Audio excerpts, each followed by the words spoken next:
Perfection is the enemy of progress. ये enlightenment philosophy के समर्थक वोल्टायर का बहुत सिंपल पर बहुत इंपैक्टफुल स्टेटमेंट है। आज द मॉन्क्स डेन में जेम्स क्लियर द्वारा लिखित एटॉमिक हैबिट है। इस किताब का आधार कहीं ना कहीं वोल्टायर के इस स्टेटमेंट में है। Small habits make big difference. हमें हमेशा लगता है कि हमारी जिंदगी में कोई परफेक्ट डिफाइनिंग या कोई बहुत बड़ा मोमेंट आएगा और हमारी जिंदगी पूरी तरह से बदल जाएगी। जैसे इतिहास में हमने पढ़ा है कि एक बार चाणक्य धनानंद के दरबार में जाते हैं, जहां धनानंद उनका अपमान करता है। फिर चाणक्य इस अपमान का प्रतिशोध लेने का प्रण करते हैं। कुछ साल बाद चाणक्य चंद्रगुप्त मौर्य को राजा बना के अपना प्रण पूरा करते हैं, जिसे इतिहास में चाणक्य नीति कही जाती है। या फिर सम्राट अशोक कलिंग के युद्ध में खून खराबे को देख के हिंसा को त्याग देते हैं और अहिंसा के मार्ग को अपना लेते हैं, जिसके बाद इतिहास उन्हें अशोका द ग्रेट के नाम से जानता है। पर ऑथर लिखते हैं कि ऐसे किसी परफेक्ट डिफाइनिंग या बहुत बड़े मोमेंट का किसी के जिंदगी में आने की संभावना ना के बराबर है, और आप ऐसे किसी मोमेंट के लिए इंतजार करना अफोर्ड नहीं कर सकते हो। जैसे कोई पेंटर सोचता है कि जब तक वो कोई परफेक्ट मास्टरपीस बनाने के काबिल नहीं हो जाता तब तक वो कोई पेंटिंग नहीं बनाएगा। ऐसे केस में उसकी मास्टरपीस कभी नहीं बनेगी और वो अपने करियर में आगे नहीं बढ़ पाएगा, क्योंकि जब तक वो बहुत सारी नॉर्मल पेंटिंग्स नहीं बनाएगा तब तक उसे पेंटिंग्स की बारीकियां नहीं पता चलेगी और वह इस काबिल नहीं हो पाएगा कि मास्टरपीस बना सके। इसलिए ऑथर हमारी आदतों में छोटी छोटी बदलाव की बात करते हैं और लिखते हैं कि अगर हम रोज अपनी आदतों को 1% से इम्प्रूव करते हैं तो कभी कभी ये नोटिस नहीं होगा, पर 1 साल बाद हम 37.8 टाइम्स बेहतर हो जाएंगे। वैसे ही अगर हम रोज 1% से खराब हो रहे हैं तो साल के अंत तक हमारी अच्छाइयां घट के 0.03 तक रह जाएगी। जैसे आप हेल्दी होना चाहते हो और आपने जिम ज्वाइन किया है। पहले दिन जिम जाने के बाद आपके बॉडी में कोई नोटिसेबल चेंज नहीं आएगा, फिर दूसरे, तीसरे और कई दिनों तक आपको ऐसा ही लगेगा। पर जिम जाना अगर आपकी आदत का हिस्सा बन गया है तो डेफिनेटली एक समय के बाद चेंज भी नजर आएगा और आप फिट भी हो जाओगे। ऑथर आगे लिखते हैं कि बदलाव की गति बहुत धीरे होती है। इसी धीरे बदलाव की गति के कारण हमारी बुरी आदतें नजरअंदाज हो जाती है। अगर आप आज जंक फूड खा रहे हो तो कल आपका वजन नहीं बढ़ जाएगा, पर अगर ये आपकी आदत का हिस्सा बन गया है तो एक समय के बाद आपको महसूस होगा कि आप अनफिट हो चुके हो और आपका वजन भी बढ़ गया है। हम चाहते हैं हमारे काम का परिणाम हमें जल्दी मिले और हमारा प्रोग्रेस लीनियर हो, मतलब जो काम हम करते जा रहे हैं उसका परिणाम हमें दिखता जाए, पर हकीकत में परिणाम एक समय के बाद दिखता है। उस समय को author plateau of latent potential कहते हैं। जैसे किसी कमरे में टेबल पर बर्फ पड़ा है और कमरे का टेम्परेचर 25 डिग्री फ़ारेनहाइट है। आप उस कमरे को धीरे धीरे गर्म करने लगे और टेम्परेचर 26 डिग्री फ़ारेनहाइट 27 डिग्री से बढ़ते हुए 31 डिग्री फ़ारेनहाइट हो जाता है। बर्फ अभी भी नहीं पिघलता। टेम्परेचर जैसे ही 32 डिग्री फ़ारेनहाइट यानी 0 डिग्री सेल्सियस होता है, बर्फ पिघलने लगता है। जो पहले 1 डिग्री का चेंज नोटिस नहीं होता था, अब उसी के होने से बहुत बड़ा बदलाव नजर आने लगा। उसी तरह हमारी आदतों का पहले ज्यादा इम्पैक्ट नहीं महसूस होता जब तक हम एक क्रिटिकल थ्रेशोल्ड को पार नहीं कर लेते। आप जो भी करते हो वह स्टोर हो जाता है, व्यर्थ नहीं जाता। उस थ्रेशोल्ड को क्रॉस करने के बाद आपको रिजल्ट दिखने लगता है। इसलिए ऑथर धैर्य रखकर उस थ्रेशोल्ड को पार करने के लिए सलाह देते हैं। आदतें 2 धारी तलवार की तरह होती हैं।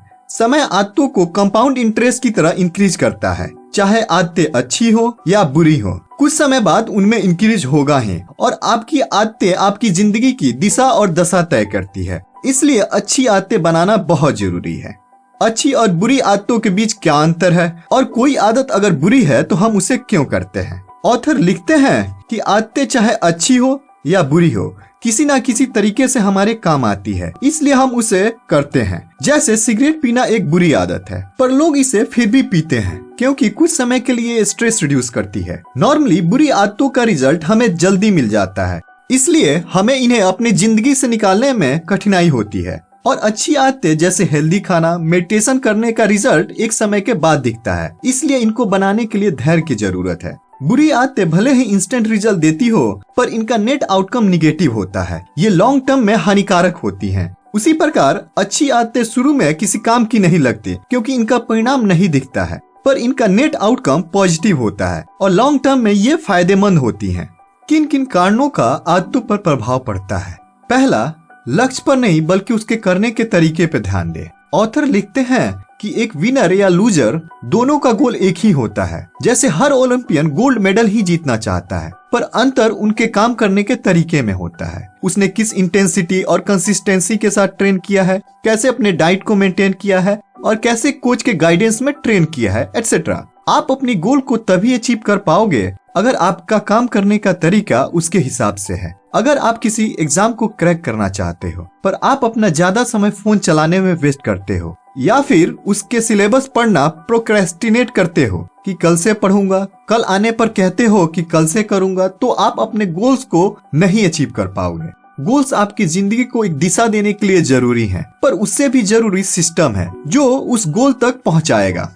आपकी आदतें आपकी पहचान बनाती है और आपकी पहचान आपकी आदतों को, ये एक दूसरे पर इंटरडिपेंडेंट है। ऑथर लिखते हैं कि बिहेवियर चेंज की 3 लेयर होती है, जिसमें आउटर लेयर में हमारे गोल्स होते हैं, मिडिल में प्रोसेस मतलब हमारे काम करने का तरीका होता है, और जो न्यूक्लियस में सबसे इम्पोर्टेंट लेयर होता है उसमें हमारी आइडेंटिटी होती है। लाइफ में कुछ अचीव करने के लिए वैसा बिलीफ सिस्टम होना जरूरी है। जैसे आप मानते हो कि आपको डे टू डे लाइफ में या हिस्ट्री लेसन्स में आपको लोगों के नाम याद नहीं रहता, या फिर किसी रास्ते से जाने के बाद वो रास्ता याद नहीं रहता, तो फिर कुछ समय के बाद ब्रेन इसे फैक्ट मान लेता है और आपकी आइडेंटिटी भी ऐसी ही हो जाती है। फिर लोगों के नाम या रास्ता भूलना आपकी आदत बन जाती है। इसलिए ऑथर सजेस्ट करते हैं कि आप जो बनना चाहते हो वैसा सोचो। जैसे अगर आप एक राइटर बनना चाहते हो तो जब भी एक पेज लिखो तो सोचो कि आप राइटर हो। हैबिट्स और आइडेंटिटी इस बात पर निर्भर करती है कि आप उस काम को कितना फ्रीक्वेंटली करते हो। आप एक पेज लिखोगे, फिर दूसरा, और ऐसे ही बहुत सारे, तब आपके ब्रेन को एविडेंस मिलेगा कि आप में एक राइटर की आइडेंटिटी है। फिर राइटिंग आपके हैबिट का पार्ट बन जाएगी। तीसरा, मोटिवेशन से ज्यादा इन्वायरमेंट मैटर करता है। हम दुनिया को अपने 5 सेंसरी एबिलिटीज के साथ परसीव करते हैं, साउंड, स्मेल, टच, टेस्ट और साइट। हमारे शरीर में 11 मिलियन सेंसरी रिसेप्टर्स हैं, जिसमें से लगभग 10 मिलियन हमारे साइट यानी देखने के लिए डेडिकेटेड है। इसलिए हमारे सराउंडिंग्स का हमारे हैबिट्स पे गहरा इम्पैक्ट पड़ता है। जैसे कहीं से आपको ज्यादा पानी पीने का मोटिवेशन मिला और आपने 1-2 दिन पिया भी, पर आप ज्यादा दिनों तक मोटिवेटेड नहीं रह पाओगे। कंसिस्टेंट रहने के लिए जरूरी है कि आप सुबह में कुछ पानी की बोतल भर लें और ऐसी कॉमन जगह पे रखें जहां आप दिन में कभी न कभी जाते हो। ऐसे में आपके न्यूरो रिसेप्टर्स उस वाटर बोतल को देख के ट्रिगर हो जाएंगे और आप ज्यादा पानी पी पाओगे। मोटिवेशन लाइफ में जरूरी है, ये स्पार्क का काम करती है, पर इन्वायरमेंट उससे भी ज्यादा जरूरी है। ये फ्यूल का काम करती है जो उस आग को लंबे समय तक जलाए रखती है। Why our brain make any habit?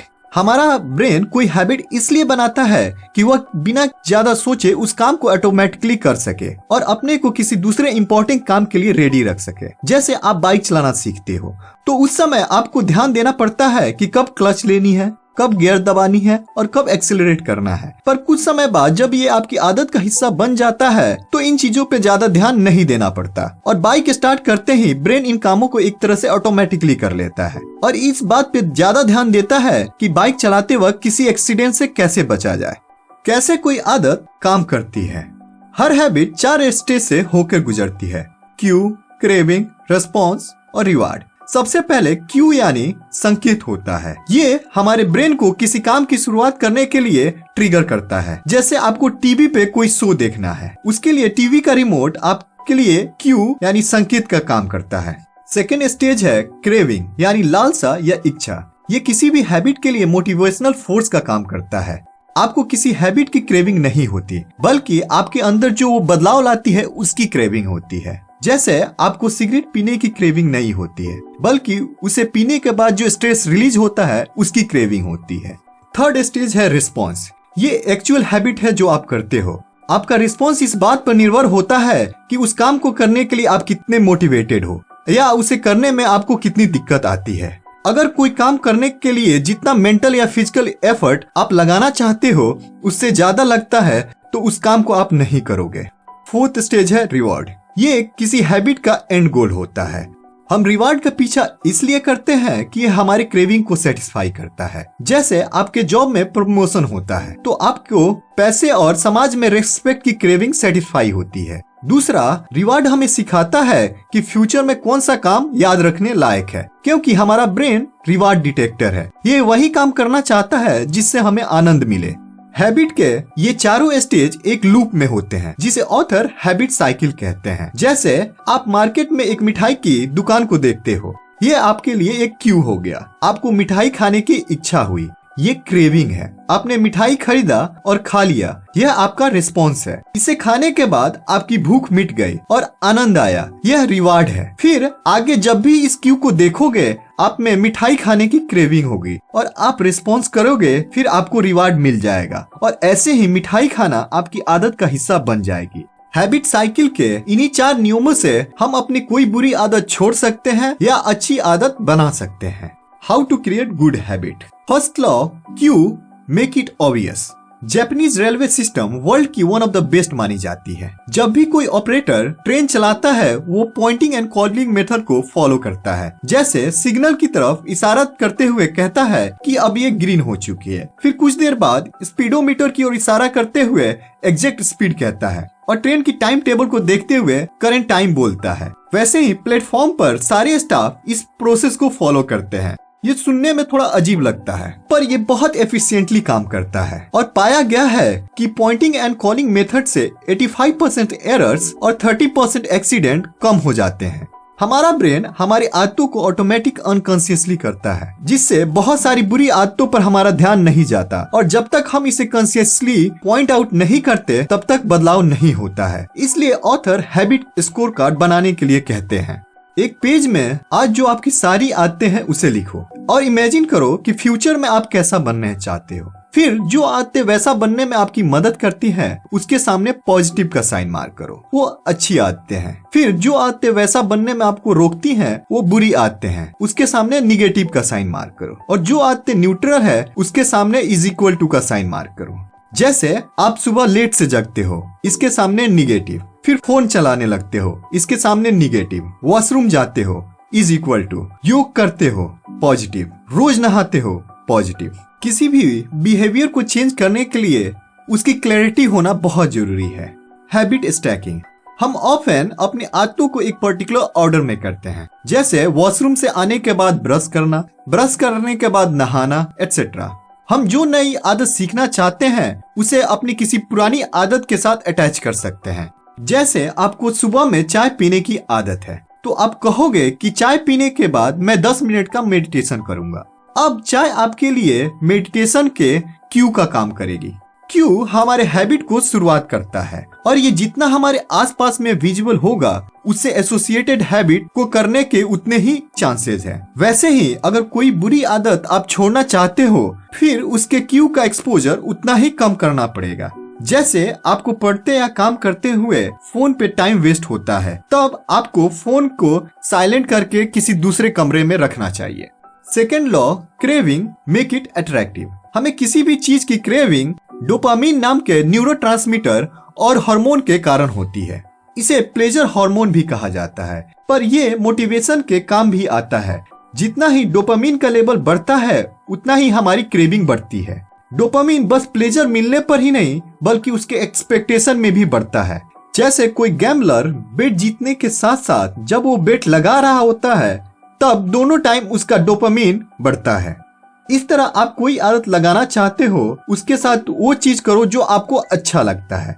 जैसे अगर आप 2 घंटे पढ़ते हो, तो आप 10 मिनट म्यूजिक सुनोगे। इसे टेम्पटेशन बॉन्डिंग कहते हैं। वैसे ही जब कोई बुरी आदत छोड़ना चाहते हो, तो इसे अनसेटिस्फाइंग बनाओ।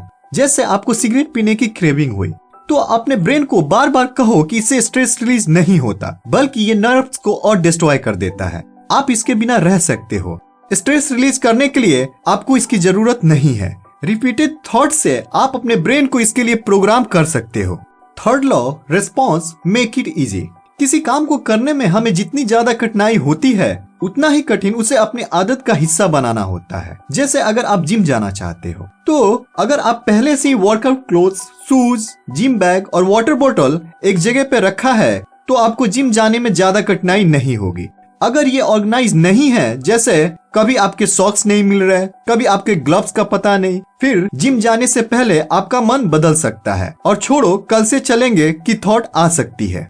यही कल से करूंगा वाली थॉट को एड्रेस करने के लिए author 2 minute rule to stop procrastinating को बताते हैं। अगर कोई भी आप नई हैबिट बनाना चाहते हो तो उसे आप ऐसे डिजाइन करो कि वो 2 मिनट में हो जाए। जैसे अगर आप सोने से पहले पढ़ना चाहते हो तो उसका 2 मिनट वर्जन होगा रीड 1 पेज। अगर 30 मिनट योगा करना चाहते हो उसका 2 मिनट वर्जन होगा take out your yoga mat. इस 2 मिनट रूल का ऑब्जेक्टिव यह है कि हमें किसी काम को करने से ज्यादा उसे शुरुआत करने में दिक्कत आती है। जिम में वर्कआउट करने से ज्यादा मुश्किल जिम तक जाना है। अगर आप जिम चले गए तो वर्कआउट कर ही लोगे। अगर आप रोज किताब खोलकर 1 पेज पढ़ रहे हो तो रीडिंग आपकी हैबिट बन ही जाएगी।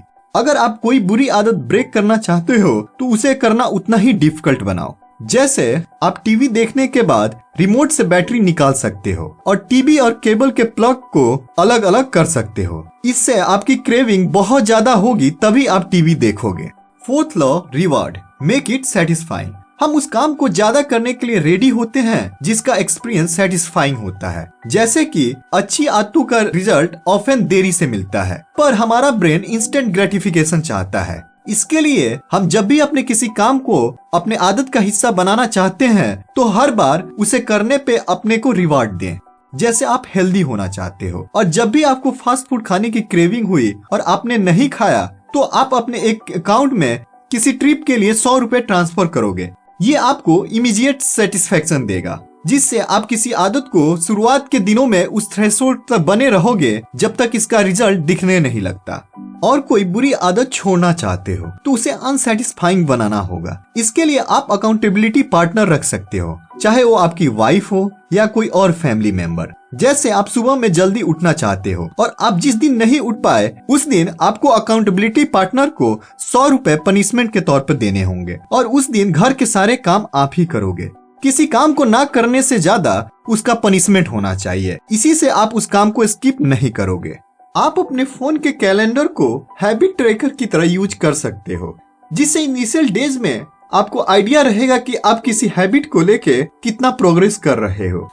बिहेवियर चेन के इन 4 नियमों को हम समराइज करें तो अच्छी हैबिट बनाने के लिए first law cue make it obvious, second law craving make it attractive, third law response make it easy, fourth law reward make it satisfying. और किसी बुरी हैबिट को ब्रेक करने के लिए इसके just opposite first law cue make it invisible, craving make it unattractive, response make it difficult, reward make it unsatisfying. इन्हीं atomic habits को अपनी जिंदगी का हिस्सा बना के आप बहुत बड़ा बदलाव ला सकते हो। That's all, thank you for watching. आपको ये वीडियो कैसी लगी कमेंट करें, लाइक करें और ऐसे ही लाइफ चेंजिंग थॉट्स के लिए चैनल को सब्सक्राइब करना ना भूलें।